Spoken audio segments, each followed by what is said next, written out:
para matupad yung I have the passport. Ito yung area na tinatakbuhan ko ngayong December 29. Ayan, dito lang ako tumatakbo ngayon, paikot-ikot sa area kasi pupunta ako mamaya doon banda dyan kasi may kukunin akong package.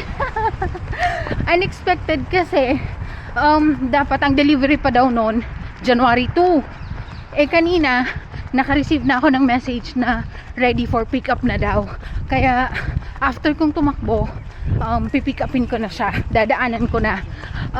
Yung package na yon is yun yung inaantay ko para makumpleto na yung para sa paggawa ko ng matcha drink. Yun ang gusto kong matutunan.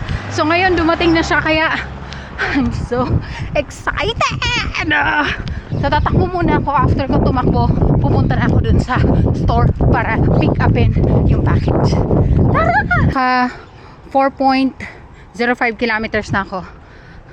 1 kilometer na lang, stop na ako. Dito ko pipick upin yung package ko. Diyan. Kaya lang, hindi pa ako tapos. Ano pa lang, 4.9 kilometers pa lang. So, kailangan kong makita yung 5 sa screen ko bago ako tumigil. Tatakbo na lang ako ng konti na lang.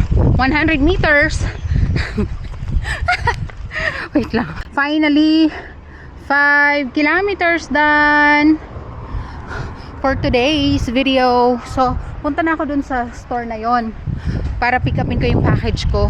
Ito yung first time kong mag-pick up ng package sa store.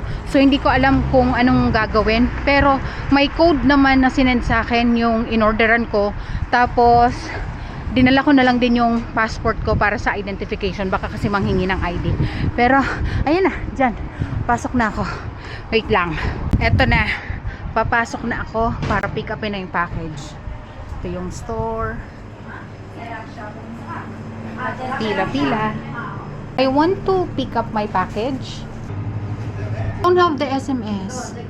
I only have the email from Amazon. This one, it's okay. Thank you. ID? Okay, one moment. Okay. Yes, I have the passport.